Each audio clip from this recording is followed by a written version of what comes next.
देखा है जी। तो क्या उसके ऊपर आपकी राय है? क्या समझेंगे कि वो जो राणा साहब ने पहले कहा था एक टाइम पर कि जो उन्होंने सारा दूर फिटे मुंह वाली बात की थी, ये बात दुरुस्त थी?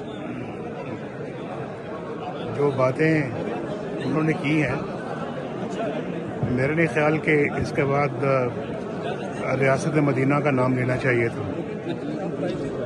तो रियासत मदीना का तो उनका मौक़िफ़ था ना, लेकिन अमली तौर पर क्या उनका असली चेहरा आवाम के सामने नहीं आ गया? कौम के सामने असली चेहरा नहीं आ गया? इमरान खान साहब क्या गुल खिलाते रहे?